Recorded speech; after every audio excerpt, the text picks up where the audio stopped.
예, 오늘이 이제 그 첫 번째 2024년 이제 첫 번째 오후 예배를 드리게 되는데, 먼저 시작 전에 우리 권사님들이 아마 좀 계실 것 같은데, 제가 좀 사과 말씀 드릴 거는, 이제 오늘 그 임명식 할 때 우리 그 권사 찬양대가 빠져가지고 정말 죄송합니다.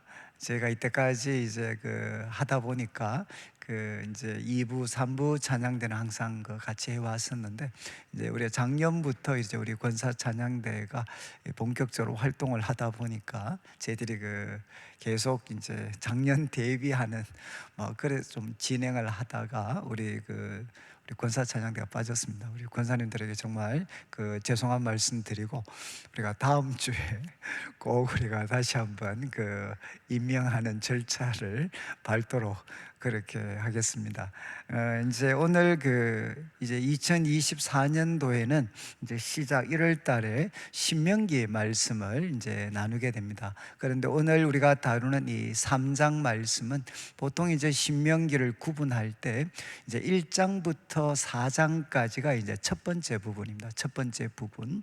그리고 5장부터 이제 12장, 이제 12장까지가 우리가 두 번째 부분이고, 그리고 13장부터 28장까지가 이제 세 번째 부분이 되고, 29장부터 이제 마지막 부분, 이렇게 크게 보통 그 네 부분으로 우리가 좀 나눌 수가 있습니다. 그런데 이제 1장부터 이제 4장까지는 이제 그 모세가 이스라엘 백성들한테 이제 마지막 그 설교를 하게 되는데, 이제 설교 구체적인 내용을 가르치기 전에 이제 지난 40년의 여정, 그러니까 광야에서 보내었던 40년의 그 여정을 압축적으로 요약해 가지고, 이제 다음 세대죠. 다음 세대. 이제 그 출애굽했던 세대가 아니고 출애굽 2세대입니다. 2세대. 이제 2세대가 곧 가나안 땅에 들어가게 될 텐데, 이제 그들에게 지난 40년의 그 역사를 압축적으로 이제 하나의 그 요약을 하면서 그 역사를 통해 얻을 수 있는 교훈에 대해서 이제 3장 그리고 4장까지 이제 교훈을 합니다. 그리고 이제 5장부터 시작을 해서 12장까지는 하나님께서 주신 그 계명들의 일반적인 그런 하나의 일반적인 계명, 그러니까 하나님을 사랑하고 이웃을 사랑하라는 이 가장 중심되는 계명을 중심으로 해서 이제 일반적인 계명의 서술들을 하고 있고, 그리고 이제 13장부터 이제 한 26장 정도까지는 이제 세부적인 규례들을 이제 교훈하고 있습니다. 그리고 이제 마지막 28장, 27장과 28장에 가면 하나님이 주신 이 계명에 결국 순종을 하게 되면 우리가 복을 누리겠지만, 이 계명을 우리가 이제 벗어나게 되면 이제 화가 있을 것이다 라는 것으로 이제 이 교훈들이 마무리가 되고, 이제 마지막에는 모세의 노래들이 등장해서 앞으로 이 이스라엘이 가나안에 가서 어떤 모습으로 나타날 것인가에 대해서 미리 예고하고, 또 그들에게 도전하는 내용들로 이 신명기가 이렇게 구성이 되어져 있습니다. 그런데 아마 여러분들이 이제 만약에 모세였다면 자기가 죽음을 목전에 두고 있고, 이제 2세대입니다. 2세대. 2세대들에게 지난 40년의 그 광야 여정들을 참 소개할 때 도대체 어떤 부분을 포함시켜서 그들에게 교훈할 것인가?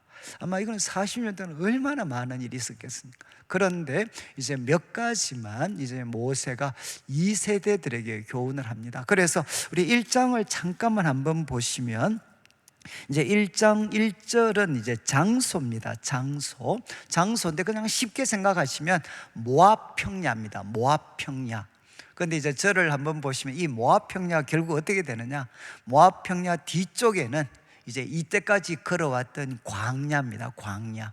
이스라엘 백성들이 출애굽부터 시작을 해서 거쳐왔던 광야의 길이 있고, 그다음에 이 모압 평지 앞에는 무엇이냐?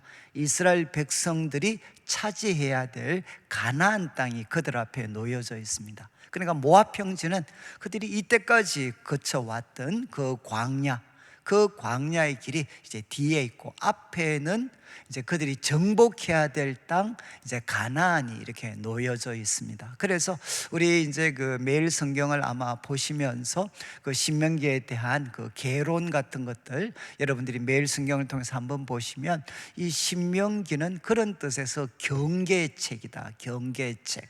바로 40년 동안 걸어왔던, 그래서 참 지금까지 우리가 걸어왔던 그 길, 그리고 이제 앞으로 걸어가야 할 길, 그 경계에 있는 책이 바로 이 신명기서가 된다, 이렇게 설명을 합니다. 그런데 이제 오늘 본문은 이제 지나온 시간들에 대한 서술들로 이제 이루어져 있습니다. 그런데 뭐 다 다룰 수는 없지만 2절 3절에 보면 이제 인상적인 표현이, 원래 지금 출애굽부터 시내산에서부터 호렙산에서부터 시작을 해서 지금 그들이 있는 곳까지는 며칠이면 올 수 있었다는 겁니까?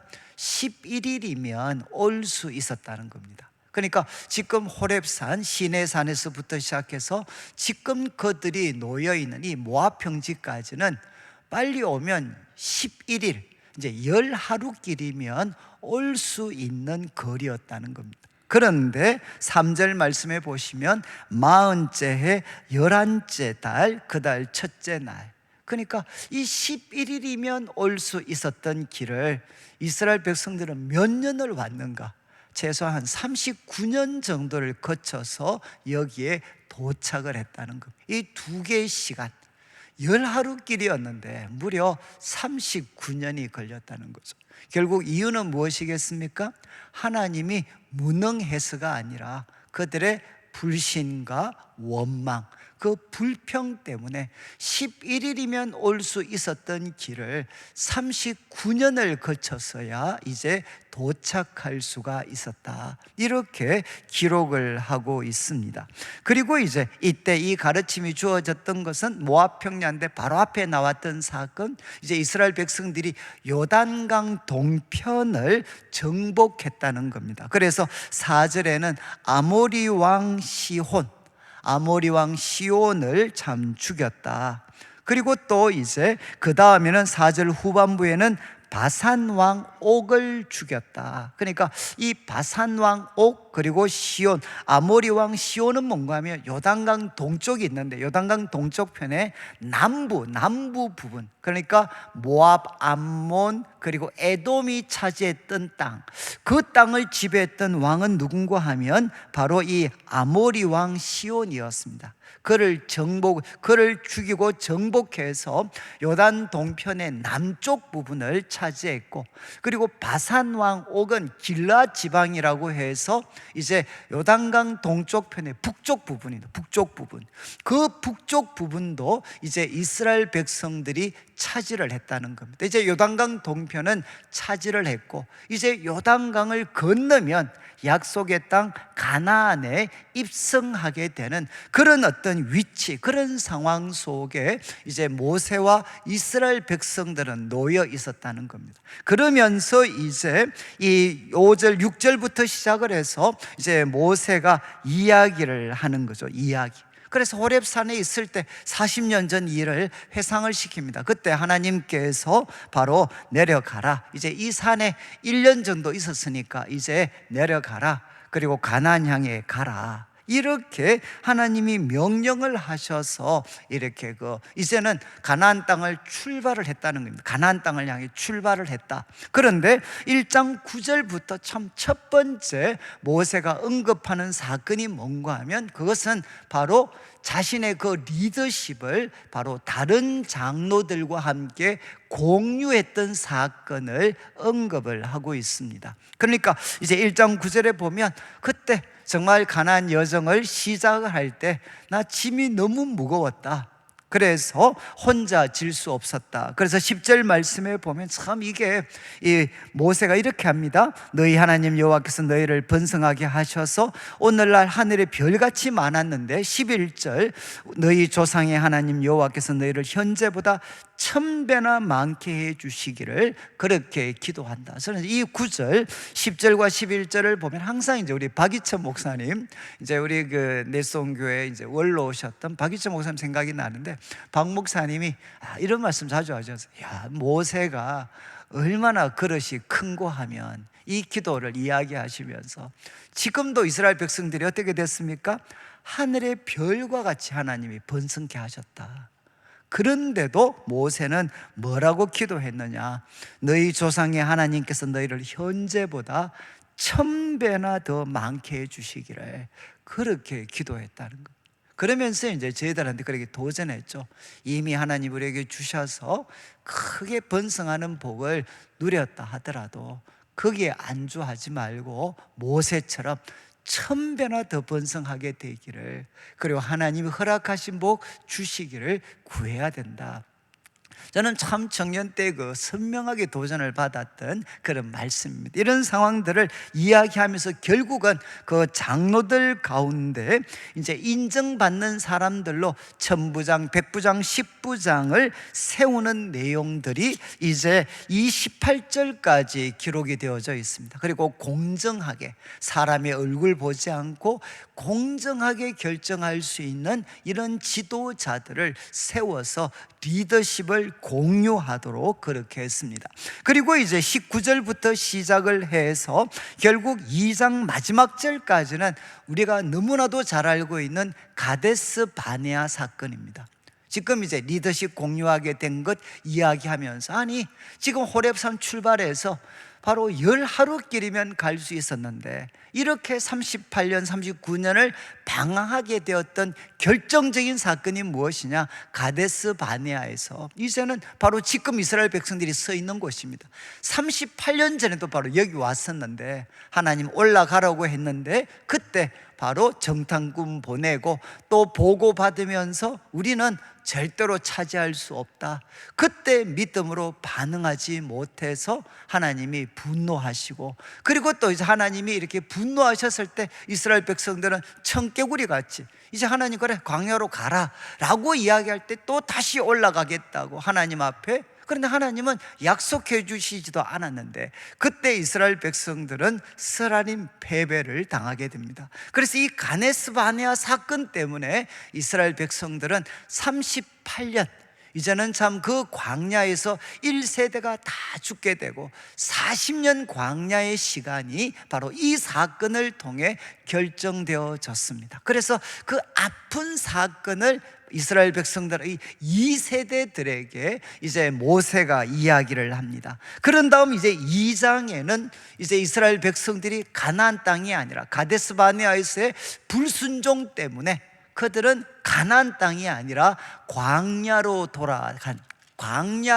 다니게 되었습니다. 그래서 그 광야에 머무는 그 38년의 시간 동안 모든 상세한 사건들은 다 이렇게 생략을 하고 에돔, 모압, 암몬, 그들의 경계를 지날 때 그들을 공격하도록 하나님이 허락하시지 않고 그들의 모든 땅과 영역을 보장시켜주는 그런 행동들을 하도록 하나님께서 명령을 하셨다는 겁니다. 그런 가운데 이제 2장 13절을 한번 보시죠.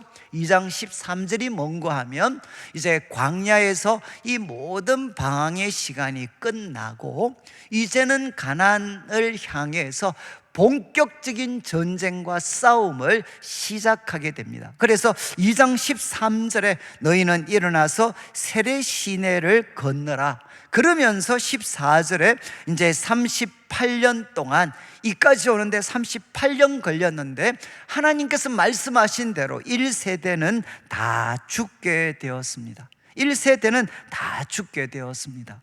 그런 가운데 이제 26절부터 시작을 해서 이제 24절부터 여러분들이 내용을 보시면 이제 24절부터 이제 하나님께서 어느 땅을 차지하게 되느냐, 헤스본 왕 아모리 사람 시온과 그의 땅을 차지하도록 하나님이 명령을 하십니다. 이제 38년의 그 모든 방황의 시간이 끝나고 이제 그 어떤 1세대가 다 죽게 되었을 때 하나님께서 이스라엘 백성들을 세례 시내 건너도록 만들고 이제 헤스본 왕 아모리 사람 시온의 땅과 그리고 그들과 전쟁하도록 하나님이 명령을 하시게 됩니다. 그래서 26절부터 시작을 해서 결국 2장 마지막 절까지는 그들에게 선전포고를 하고 또 시온이 마음이 굳어져서 이스라엘 백성들과 싸우는 민수기 마지막 부분의 내용을 한 번 더 이제 모세가 언급을 합니다. 결국 이스라엘 백성들이 승리하게 된 것은 하나님께서 내가 너희와 함께 하겠다라고 말씀하셔서 이스라엘은 놀라운 승리를 맛보았고, 그리고 이제 3장 1절부터 11절까지는 그 다음 전쟁이죠. 이제는 길라 땅, 요단강 동쪽 북편을 차지하는, 이제는 바산 왕 옥과의 싸움에서도 앞에 나오는 헤스본 왕 시온과 똑같은 방법으로 먼저 싸우도록 이렇게 화친을 청하지만 그들이 거부하고, 그래서 하나님이 말씀을 주셔서 말씀을 붙잡고 승리해서 이제 이스라엘 백성들은 이제 아모리 사람 왕 시온 그리고 바산 왕 옥의 땅을 다 차지하게 되었습니다. 이런 가운데서 이제 오늘 우리가 살피는 말씀은 그냥 세 가지 내용인데, 제가 간략하게 말씀드리고 이제 기도하는 시간을 갖겠는데, 12절부터 시작을 해서 이제 17절까지는 바로 이 정복하게 된 가나안 땅, 그러니까 요단강 동쪽이죠. 요단강 동쪽, 이 요단강 동쪽을 이제 르우벤 지파 그리고 갓 지파 그리고 므낫세 지파들 중에 반틈, 그러니까 결국 두 지파 반에게 이 요단강 동쪽 편의 땅을 이제는 나누어 주게 됩니다. 이해하시겠습니까? 이제 그들이 정복했던 요단강 동쪽의 땅을, 제일 남쪽은 르우벤, 그 위의 땅은 갓, 그리고 제일 윗부분은 므낫세 반지파, 므낫세 지파들 중에 반틈, 그 반지파가 이제 이 땅을 차지하도록 이제 이 땅을 다 나누게 됩니다. 자, 이제 두 지파 반의 땅을, 이제 이 두 지파 반에게 이 땅을 기업으로 주었습니다. 그런 다음에 이제 18절부터 이제 교훈이 나오는데, 18절 한번 보시죠. 이렇게 두 지파 반에게 이제 땅을 나누어 주었습니다. 그런 다음 18절을 보시면, 그때 내가 너희에게 명령하여 이르는데 너희 하나님 여호와께서 이 땅을 너희에게 주어 기업이 되게 하셨다. 여기 나오는 기업, 여기에 나오는 너희는 누굴까요? 누구겠습니까?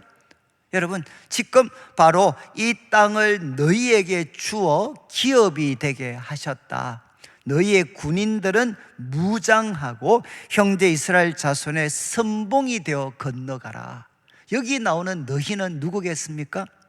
여러분, 이스라엘 백성들이겠습니까? 아니면 두 지파 반의 사람들이겠습니까? 자, 지금 새벽에 좀 식사하시고 이제 정신이 없으시죠? 1번 이스라엘 백성, 2번 이미 땅 분배를 받은 두 지파 반의 사람들, 2.5 지파의 사람들. 1번입니까? 2번입니까? 네, 저도 이제 목이 아파 2번인데 2번.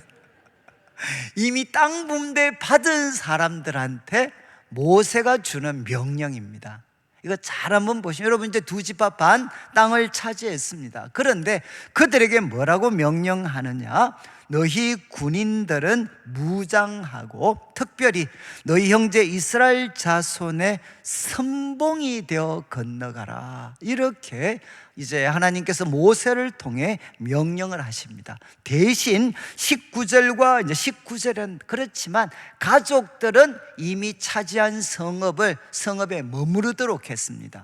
그런데 남자들은, 전쟁에 나갈 수 있는 남자들은 바로 이 가나안 정복 전쟁의 선봉, 가장 앞에 서도록 모세가 명령을 하게 됩니다. 그리고 20절에 보시면 이러한 조치를 취하는 목적이 무엇인가? 여호와께서 너에게 주신 것 같이 너희 형제에게도 안식을 주실 텐데, 그들도 요단 저쪽, 요단 이제 서쪽입니다. 이제 요단강 건너가서 여호수아서에 본격적인 정복 전쟁을 펼치게 될 텐데, 바로 요단강 서쪽으로 가서 그들의 하나님 여호와께서 주시는 땅을 다른 지파 사람들, 9지파 반의 사람들도 하나님이 주신 기업을 자기 땅이 얻을 수 있도록 그때까지 너희들은 선봉에 서고, 언제 돌아갈 수 있느냐? 아홉 지파 반도 하나님이 주신 땅을 자신들의 유업으로 차지할 수 있을 때가 되면 그때 돌아가라, 이렇게 명령을 하게 됩니다. 그리고 21절부터 22절에는 여러분이 이제 가나안 정복 전쟁을 주도적으로 수행해야 될 여호수아에게 이제 명령을 하십니다. 너희 하나님 여호와께서 이 두 왕에게 행하신 모든 일을 보았기 때문에 바로 이것처럼 너가 앞으로 가게 되는 모든 나라에 하나님이 이렇게 행하실 거라는 겁니다. 그러면서 모세가 바로 다음 세대 지도자 여호수아에게 주었던 말씀이 뭐냐? 두려워하지 마라. 너희 하나님 여호와께서 친히 너희를 위하여 싸우실 거다. 두려워하지 마라. 너희 하나님 여호와께서 친히 너희를 위하여 싸우실 거다. 이렇게 말씀을 하게 됩니다.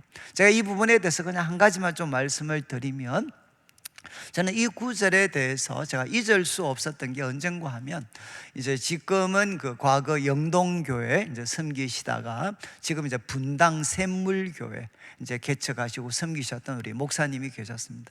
근데 이제 그 목사님께서 우리 한국교회가 특별히 농촌과 이런 어떤 참 이렇게 소위 농촌에 있는, 농어촌에 있는 교회들 어떻게 섬겨야 되느냐, 이런 글들을 좀 쓰셨는데, 그때 본문이 바로 이거였습니다. 그러면서 그분이 뭐라고 하셨느냐? 오늘날 소위 대도시의 큰 교회들은 누군가 하면 마치 르우벤, 갓, 므낫세 반지파처럼 먼저 유업을 정복한 사람들과 같다. 이해하시겠죠? 먼저 바로 그 기업을 차지하게 된, 그래서 하나님이 주신 이 약속하신 땅을 자신들의 것으로 먼저 받은 사람들이라는 거죠. 먼저 받은 사람들. 그러면 이 사람들은 어떻게 처신해야 되는가? 정말 우리가 탁월한 사람이다 라고 자랑하고, 그리고 또 정말 이렇게 뭔가 위세를 떨 것이 아니라 그들은 어떻게 해야 되느냐? 바로 남은 소위 농어촌과 지방과 이런 교회들까지도 소위 대도시의 사람들이, 교회 성도들이 누리는 그 유업을 농촌과 어촌, 지방에 있는 모든 교회들도 바로 그것을 누릴 수 있도록 이제 대도시의 큰 교회들은 어떻게 해야 되나? 선봉에 서야 된다. 선봉에 서고, 그리고 또 다른 교회들이 바로 지금 소위 대도시에 있는 큰 교회들이 누리는 그런 풍성함을 모든 성도들이 누릴 수 있도록 우리는 선봉에 서서 먼저 수고를 해야 된다. 이런 글들을 제가 보았던 적이 있습니다. 저는 이 기억이 너무 이렇게 생생했어요. 여러분, 이거는 교회뿐만 아니라 우리 성도들도 똑같으시죠. 하나님이 우리에게 주신 복을 어떻게 해석할 것인가?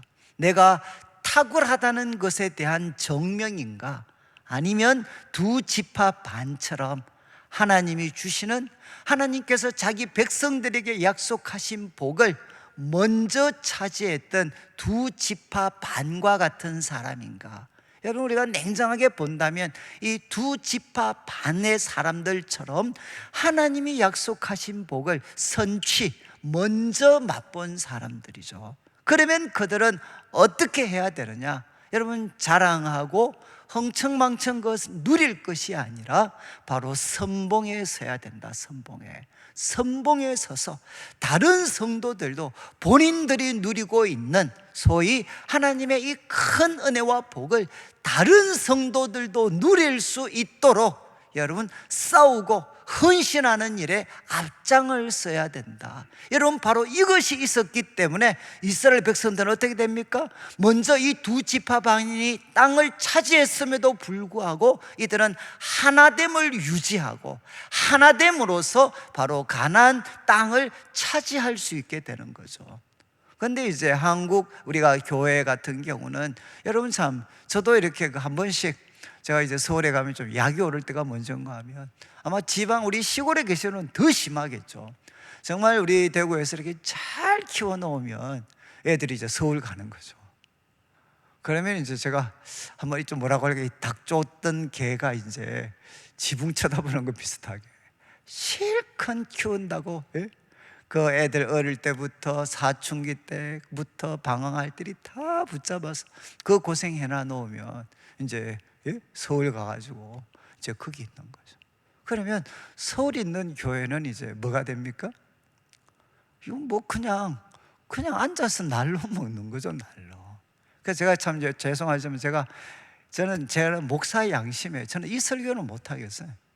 저는 11조는 본교에 내라. 저는 아직도 그 이야기 잘 못 하겠어요. 좀 이해하시겠어요? 우리 성도들 중에 이 시골에 모교회 헌금하시는 분들이 있거든요. 근데 제가 그분들 보고 우리 교회 내라고 제가 말을 못 하겠더라고요. 또 우리 가족들 중에 신학하시는 분들도 있는데 그 교회 11조 보내시는 분들도 있거든요. 근데 그런 분 보고 우리 교회 내라. 저는 모르겠어요. 그게 뭐 옳든지 그렇든지 그건 모르겠는데 저는 목사 양심에 그 이야기는 못 하겠더라고요. 여러분, 지금 한국 교회 소위 뭐 엄청난 자산과 헌금, 재력 갖고 큰 소리 빵빵 치는 사람들, 여러분 그 성도들, 죄송한 말인데 누가 키웠죠? 누가? 여러분, 시골에 이름도 없고 빚도 없이 섬겼던 수많은 사역자들과 성도님들, 그 섬김 속에서 자라난 사람들이잖아요. 여러분, 우리 교회도 지금 열심히 헌신하고 희생하시는 분들 중에, 정말 교회 앞장서서 수고하시는 분들 중에 우리가 키운 분들이 아니라 다른 분들이 고생해서 키운 사람들, 우리가 정말 좀 속되게 표현하면 날로 먹고 있는 경우가 얼마나 많습니까? 저는 그러니까 지금 왜 한국교회 위화감이 조성이 되죠? 지금 바로 이 두 지파 반과 같은, 여러분 모세가 명령했잖아요. 두 지파 반, 남들은 아직 땅도 차지하지 못했는데 두 지파 반은 소위 노베는 맞이라고 먼저 그 땅 차지하게 됩니다. 그랬을 때 여러분, 그냥 땅 차지했으니까 우리는 그냥 여기 이제 편하게 살겠다 라고 해버리면 그럼 어떻게 될까요? 하나됨이 깨트려지고 어떻게 이스라엘 백성들이 가나안 땅을 차지할 수 있겠습니까? 차지할 수 없죠. 여러분, 지금 이제 우리 한국 교회도 저는 참 우리가 하나님께서 우리 교회도 많은 은혜와 복을 주셔서 정말 앞에서 우리 말씀하셨지만 우리 코로나 기간 동안에 대부분 다 재정들이 코로나 이전에 비해서 인원뿐만 아니라 재정도 대부분의 교회가 많이 줄었습니다. 근데 저희 교회는 코로나 이전에 비해서 아까 보고 받으셨던 것처럼 한 10% 이상이 돈으로 하면 우리 11조가 지금 이제 그 코로나 이전보다 코로나 이후가 올해 같은 경우에 코로나 이전보다 11조만 4억 5천이 늘었습니다.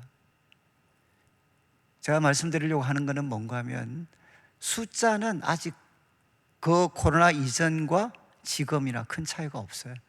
아직도 이제 우리 온라인으로 보시는 분들 숫자가 있어가지고.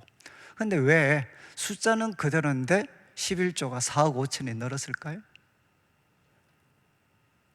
구성원이 달라졌기 때문입니다. 그 기간 동안에 누가 많이 왔느냐? 다른 교회에서 열심히 섬기고 헌신하던 분들 중에 자녀 교육이나 다른 여러 가지 이유 때문에 우리 교회에 유입되신 분들이 그만큼 많다는 겁니다. 그리고 그분들이 교회를 향해 헌신하는 그 헌신이, 여러분이 이제 또 지금 이 코로나 기간 동안에 우리가 참 연세가 드시거나 다른 이유 때문에 빠지셔서 헌금에 동참하시지 못한 분들보다 여러분 새로 우리 교회에 유입되셔서 헌신하신 분들의 그 헌금 규모가 그만큼 차이가 많이 난다는 거예요. 여러분, 한 해 동안 우리 코로나 이전보다 지금이 11조가 4억 5천이 차이가 납니다. 제가 지금 말씀드리는 것은 뭔가 하면 여러분, 이게 이제 교회가 조금 부흥을 하고 성장하고 형편이 좋다고 해서 마치 우리가 잘한 것처럼 생각하면 큰일 나는 거죠. 어쩌면 우리는 두 지파 반처럼 여러분 먼저 유업을 차지한, 어쩌면 빚진 사람들입니다. 그러니까 어떻게 해야 되나? 바로 하나님이 주신 이 은혜를 갖고 우리가 선봉에 서서 여러분 다른 분들도 바로 우리가 누리고 있는 이런 은혜와 혜택을, 하나님 안에서 정당하게 누려야 될 은혜와 혜택을 그분들도 누리실 수 있도록 우리가 선봉에 서서 수고하고 헌신하는 그 마음을 갖지 않으면 여러분 어떻게 되겠습니까? 교회 하나 되면 지켜질 수가 없습니다. 교회 속의 빈익빈 부익부의 이 위화감은 여러분 깨트려질 수가 없습니다. 저는 그런 뜻에서 이제 우리가 절약을 해야 된다는 게 다른 게 아니에요. 우리는 다음 세대도 돌봐야 되고, 청년들 여러분 지금 얼마나 많은 경비가 들겠습니까? 그렇지만 우리가 조금 아껴야 될 이유가 무엇이냐? 할 수만 있으면 우리들의 수준을 우리한테 맞추지 말고, 여러분 규모가 작은 교회에서 힘겹게 주님을 섬기고 있는 성도들의 수준에 우리 수준을 맞추려고 하는 노력들이 있어야만 어떻게 되느냐? 여러분 교회가 하나님이 보실 때 사실은 건강할 수 있죠. 그런데 우리는 형편이 된다고 지금 다른 어려운 교회들은 교회를 섬길 때 힘겹게 섬기고 있는데 우리들은 흥청망청 쓰고 있다 그러면 참 그게 어떻게 보면 하나님 보실 때 우리가 참 부끄러운 모습이지 않겠습니까? 지금 이제 모세는 두 지파 반, 먼저 기업을 받았던 두 지파 반에게 도전을 했습니다. 너희가 선봉에 서라. 언제까지? 다른 우리 9지파 반도 너희가 차지한 그 유업을, 기업을 함께 차지할 때까지 너희가 선봉에 서라. 이렇게 도전을 했습니다. 그리고 마지막 23절부터 28절까지는 이제 오늘 그 제목과 똑같은데 정말 앞에, 눈앞에 가나안 땅이 보이잖아요. 그러니까 모세가 하나님께 간구합니다. 하나님, 저 건너갈 수 있도록, 저 아름다운 땅 한번 볼 수 있도록 해 주십시오. 이렇게 23절부터 25절까지 모세가 기도합니다. 그런데 26절 하나님은 단호하게 거절하시죠. 야, 바로 너희 때문에 내게 진노하셔서 했는데 이제는 거절하시면서 다시는 이 일로 내게 말하지 마라. 이렇게 하나님이 말씀하셨다는 것. 이거는 무엇이겠습니까? 바로 우리들의 삶에는 여러분 이렇게 한계가 있다는 거죠. 모세, 그 위대한 모세도 하나님이 한계를 설정하셨어요. 한계. 무엇든 소위 말해서 한계가 없는 것이 아니라 위대한 모세에게도 하나님은 한계를 딱 그으셔서 그 모세가 간절한 마음으로 건너가게 해달라고 요청을 해도 야, 됐어, 다시는 이 일 때문에 내한테 구하지 마. 그리고 너 요수아를 축복해. 요수아가 그 일 하도록 만들어. 이렇게 말씀을 하셨습니다. 여러분, 우리 사람들에게는 우리가 최선을 다해서 해야 될 역할이 있지만 또 하나 하나님이 우리에게 주실 수 있는 한계를 겸손하게 받아들일 수가 있어야 된다는 거죠. 여러분, 어디나 이 한계를 인정하지 않으면 교회도 세상도 걷잡을 수 없는 혼란에 빠지게 되는 겁니다. 오늘 이제 말씀을 마무리하면서 제가 세 가지 이렇게 말씀을 이제 드렸는데, 결국 우리가 역사를 통해 배울 수 있는 것은 무엇이냐? 여러분, 11일이면 갈 수 있었던 길을 불순종과 또 원망과 불신 때문에 38년이 걸렸습니다. 이것은 우리들의 삶에도 그대로 적용이 될 수 있습니다. 여러분, 저는 이제 그러면서 웃으면서 제가 말씀드렸죠. 여러분, 사람이 자기 길을 고칠 수 있는 방법은 결국 두 가지입니다. 이거 꼭 기억하셔야 됩니다. 사람이 자기 길을 고칠 수 있는 것은 두 가지 방법을 통해서, 하나는 무엇이냐? 바로 소위 내가 잘못했을 때 그 처절한 대가를 지불하고 내 길을 고치는 겁니다. 여러분, 실패 쓰라린 대가를 지불하고 내가 내 길을 고칠 수 있는 방법이 있고, 또 하나는 무엇이냐? 하나님 말씀을 통해 고칠 수가 있습니다. 그런데 이 첫 번째 길은 여러분 이렇게 화려한 것 같지만 얼마나 쓰라린 대가를 우리가 지불해야 되는지 모릅니다. 이스라엘이 11일이면 갈 수 있었던 길을 38년, 40년이 걸렸잖아요. 우리한테 주어진 인생은 생각보다 짧습니다. 하나님, 2024년 시작하는데 하나님, 제가 잘못해서, 그리고 하나님이 주시는 징계를 통해 고치는 인생이 아니라 하나님 말씀을 통해 내 자신을 고치는 인생이 되게 하셔서 하나님 나에게 주신 이 짧은 인생 정말 빛나게 살 수 있도록 하나님 도와주십시오. 그리고 두 번째는 정말 이 두 지파 반에게 주었던 모세의 말씀을 기억하셔서 우리 교회도 또 우리 성도들도, 여러분 어쩌면 우리가 두 지파 반처럼 먼저 그 기업을 얻은 자의 자리에 있다면 여러분 우월감에 빠질 것이 아니라 다른 하나님의 백성들도 하나님이 주신 그 풍성한 복을 누릴 수 있도록 우리가 선봉에 서서 바로 하나님의 전쟁, 하나님의 그 싸움을 감당해 날 수 있는 저희들의 삶이 되고, 그리고 마지막 여러분 최선을 다해서 살지만 우리에게 하나님이 정해주신 한계가 있습니다. 이 한계를 기쁘게 받아들이고 여러분 다음 세대, 그리고 다음 세대 감당해야 될 다음 세대의 지도자들과 성도들을 위해서 기도하셔야 돼요. 제가 과거에 이제 유학 가 있을 때 여러분 소위 김대중 대통령이나 노무현 대통령이나 많은 대통령들이 이렇게 바뀌어갔습니다. 그래서 참 그분들은 소위 양심적인 세력으로 인정받았던 시간도 있죠. 그런데 참 그분들이 이렇게 많은 시행착오를 겪는 모습을 볼 때 제가 외국에서 가졌던 생각이 뭔가 하면 바로 저분들이 짧은 5년의 시간 동안 너무 큰 변화를 만들려고 하다가 이런 만약의 아픔들, 혼란들이 참 많았구나. 여러분 제가 다른 말씀이 아니고 최선을 다하지만 우리는 하나님의 거대한 역사 앞에 겸손해야 됩니다. 우리가 할 수 있는 일은 크기도 하지만 그 거대한 하나님의 역사에 비한다면 아주 그냥 떨어지는 물 한 방울에 불과할 수도 있습니다. 그래서 우리가 위대한 일을 했기 때문에 감사한 것이 아니라 여러분 하나님, 위대하신 하나님을 위해서 여러분 작지만 영원히 남을 수 있는 일, 하나님이 영원히 기억하시는 일을 했기 때문에 감사하지, 우리가 위대한 일을 했기 때문에 감사한 거 아닙니다. 저는 우리 성도들이 참 교회를 섬기지만 또 우리의 한계를 겸손하게 받아들일 수 있는 그 겸손함을 허락해 주셔서 2024년에는 우리들보다 또 우리 참 다음 세대, 또 우리 작년보다 올해가, 또 우리들보다 그 다음 세대가 더 하나님 앞에 빛나게 설 수 있는 교회로 함께 세워가게 되시기를 주님의 이름으로 축원합니다.